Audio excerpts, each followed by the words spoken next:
Welcome to the Focus on Infinity Hour, more or less. As you can see, we're having a little technical hiccup here and there, but that's okay, because look, that's what happens when you're doing it live. And also, we're doing it a little bit differently than we have before, for reasons that if you know, you know, and if you don't know, it ain't none of your business, right? So, what we're going to be doing now is talking a little bit about what is happening in the world, because it is a little bit important for us to know. Remember how I said a few weeks ago that we had crossed into a state of war, and I was just talking about it astrologically? Because astrology is reflective and not causal, it's impossible really to say exactly before something happens how it's going to play out and what it's going to really do. But I can say this.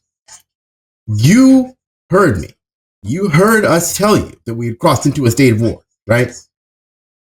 And then we did. We literally went to war. Literally into a new, and look, people are going to say all kinds of stuff, right? They're going to say all kinds of stuff like, well, we've always been at war. And look, okay? Nobody hates leftists more than other leftists. And I'm guilty, because sometimes we be insufferable. And by we, I also mean me, because sometimes the Cassandra complex, it gets to you. Knowing in advance what's going to happen because you're paying attention, right? By the time everybody else catches up, you're like, well, I told you this was going to happen. And you know what? Even though you're right, it makes you a little bit insufferable. And again, me at me, right? Yes, America has done stuff like this before. Yes, every single American president has taken us into illegal wars. Yes, that is absolutely true. However, we have to keep in mind that history does not happen in isolation. It compounds. Okay? It compounds. So it's not like, oh yeah, this is just like whenever, ex-president this is just like the invasion of Iraq. Well, it's kind of like the invasion of Iraq, except no, it's not, right? Because we didn't have climate change at that point in time. We didn't also have the pandemic, which shall not be named at that time. We didn't also have further escalations of every single thing at that time, right? So that's why they say history doesn't repeat, it rhymes. So it is possible for this escalation, for our fucked up escalation. We have officially become the Axis powers, okay? That don't, and anyone who tells you that like you're exaggerating by saying that, they're just in denial, okay? We have gone, first of all, this is really this is blowing my mind, because we went into Venezuela and literally kidnapped a foreign leader. And that didn't do it for most people. That wasn't enough for people to be like, are we the baddies? Do you think we're the baddies? When we paraded Maduro around in the back of a fucking truck, right? Like he was some sort of prize. The streets of my own city, okay? In the back of a truck, right? That wasn't enough for us to say, hey, we've maybe gone a little too far, partially because those of us who are in denial about it are still in denial. And those of us who've known this was coming are like, well, this is just like what we always do. And it's not. You're both wrong, right? The nuance of things, and I'm going to talk about like how there needs to be a new nuance, how we have to recalibrate our nuance, but hold on. There has to be nuance to every situation, right? But that nuance doesn't mean that the answer is in the middle. That's a centrist lie. Nuance just means you have to consider all of the actual facets that are at play, right? So, yes, we have attacked Iran before. I saw a tweet that said, my daughter has already seen 2 completely illegal, assassinations of foreign leaders, and she's 7 weeks old. 7 weeks. 7 weeks. Okay? It's absolutely fucking wild how much worse this particular presidency is than others. And yes, it is following a theme, but things don't get better if you don't change them. They get worse, right? Conditions just get worse. We're running out of water, partially because of climate change, partially because AI is speeding along, right? We are running out of resources. We are being isolated further from the rest of the world. They are clamping down on the internet even here. Look into this and actually make fucking noise about it. I was just looking into how Google is basically going to clamp down on all apps. Official this September, if they have their way, if we don't raise fucking hell about it like we did with Discord, and we got Discord to stop the bullshit, okay? Because Discord a couple days ago was supposed to implement some stuff with biometrics or all kinds, and they said, okay, actually, because of public outcry, we're not going to do that, right? So keep this in mind when I tell you this. They're going to make it so that in order to put an app out there in the Google Play Store, you have to basically give ID, go through verifications. Basically, it will make it so that it is impossible for like more independent app designers or creators to put apps out there into the world that other people can get through their store. That is a way of enclosing the digital commons that they have not been successful in doing in any other way. That's fucking dangerous. Think about this. If you have to basically go through Google, which is the feds, right? We've talked about how bad Google is, how you should get all your stuff off Google, especially if you're an organizer, because they just give it right over to the feds, right? But if Google is the gatekeeper in terms of who can put an app out, what happens when they decide that, well, you know, we don't like Signal because that lets people communicate too quietly. We don't want that. We don't want that. We're going to take that away, right? Any app that does not agree to hand over their information could literally disappear overnight. And don't tell me that I'm imagining that Google might do that, because they already have.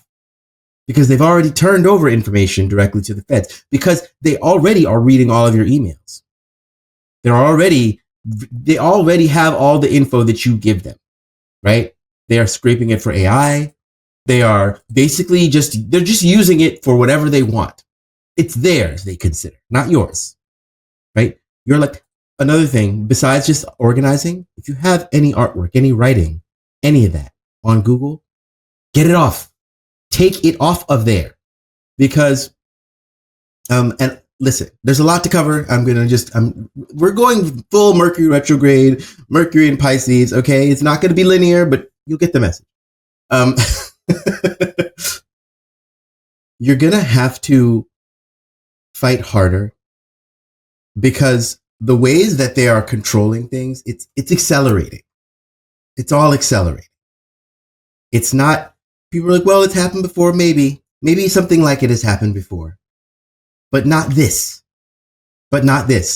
And we have a particular confluence, be it of circumstances, be it of astrology, and of course it's always both and, right? Because it's reflective, not causal, right? It's both and. This particular set of circumstances is new. It has never happened before, right? And definitely not all of it at once. What does that mean? It means that whatever you're doing, you gotta fucking do more of it. Seriously. This is, and this is both like a call out and a plea, because we really, really are not acting like we know how bad shit is. We are still slow playing stuff. We are still soft pedaling conversations that we're having with people, right? I have stepped up the game in my own life, because if you know me, you know that I believe in standing on business. If I tell you to do something, I am doing that thing, or I have already done it, or have already been doing it. Because I'm not just going to be out here talking. Right? I'm going to actually be telling you something that I know works, because I have done it already. In my own life, people who I know to be of good heart and mind, but who are miseducated in some way, I'm going full court press on those motherfuckers, or I'm simply not going to be communicating with them. Why? Because there are people out there who are ready, who know, people like yourselves, people who are doing the work, right? Because what we need right now is to fight. We have crossed into a state of war. This excursion, this adventure, this expedition, this fucking epic fury. Okay, first of all, who let them name these? Like, it's so goofy to name an actual military operation Epic Fury. Like, are you a child? This is an escalation, and its intention is to destabilize the region. Its intention is to destabilize the world. It's to dare every other country to do something about it. what this is, and of course we already did it with Venezuela, but this is even another escalation of it. This is the second one. Sometimes in order to establish dominance, right, a bully will go out onto the playground and just smack somebody across the face. And look at everybody like, what? Who's gonna do something? Are you gonna do something about this? No? Okay then. And then slap somebody else upside the face. This is what is happening. Other countries have seen what we've done with Venezuela, which, by the way, really good strategic move to secure a bunch of oil before engaging in military operations, which are going to need a lot of oil. Interesting. Other countries are going to call our bluff. Are you prepared to be a good German? Because that's what you are right now. If you're not raising absolute hell, if you're not organizing, if you're not protecting your neighbors, if you're not setting up systems, if you're not prepping, if you're not divesting from the systems, and yes, that includes AI, and yes, that includes Google, that includes every single way that you can participate in the system, all of them. You have to divest from all of them. Why? Because we're not all soldiers, but we can all fight. We have entered into a state of war. We're in a state of war. And there are no demilitarized zones. Right? It's the last line in my poem, Throne of Bones. There are no demilitarized zones. The American armchair is a throne of bones. We just blew up 100 Iranian schoolgirls. Why? And why did we do that? Regime change war, partially, but even more to destabilize the region. And even more because, and this is so dark, but evangelical Christians, they're making a prophecy come true so that they can say that a prophecy is coming true. But the most anti-Semitic thing you could do is support what the blue and white country is doing. Why? Because it's being backed by evangelical Christians who are trying to bring on the end days. What happens in their book at the end of times? Everybody in the blue and white country, all of the people from the blue and white country, most of them don't make it. It's by definition an exterminationist fairy tale using the exact same people who they're using as the spear point, right? Because we all know the blue and white country is a forward base for white supremacy in that region. We all know that, right? But they're not supposed to make it according to their mythology. Look it up. Look it up. It's really, really dark. And this is not the first step. We're so many steps into this. But we're at war. We're at war. And so if you are against it, you need to act like it. You need to live like it. You need to do everything that you can to stop it. Right? Push on every lever that you have. If you work at a corporation, if you happen to work at Lockheed Martin, start losing files. Make sure there are no staplers in the building. Okay? Do something because it all matters. Because it all matters. Right? We have got a fantastic show for you this evening. And we're going to probably mix things up because Mercury is doing what it's doing. And what I always do is you got to just go with it. You really got to just go with it. Okay? Don't try and fight it because change is going to happen. Things are going to get a little mixed up. And you can either fight it or you can say, okay, well, that's not how I intended it. What are we doing now? Right? Flexibility. That's the key. That's the only thing that's going to get us through this. And as a double fixed sign, flexibility is not the easiest thing in the world for me, but I'm doing it too. And if I can do it, I know that you can. I believe in you because you're excellent.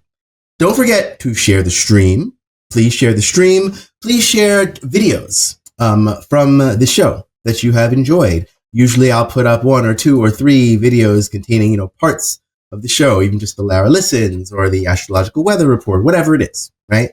We need your help to continue pushing this kind of thing because the other thing that we are doing here again, this is part of a way we fight back, because shows like this, news, information, art, humor, whatever it is, straight from the people to the people, is not something that they own.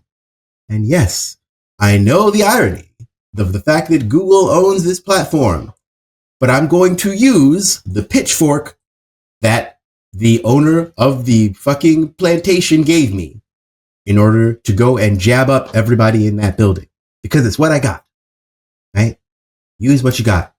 And all the, oh, well, you're going to protest capitalism on an iPhone. Yeah, yes, I am. I'm going to protest it on an iPhone. I will use a quill pen. I will use a carrier pigeon. I will write it backwards on Jeff Bezos's forehead if I can. Okay? I will use whatever I got, because that's what we got to do. That's what we got to do to get out of these conditions. But anyway, without further ado, we're going to go to our next segment.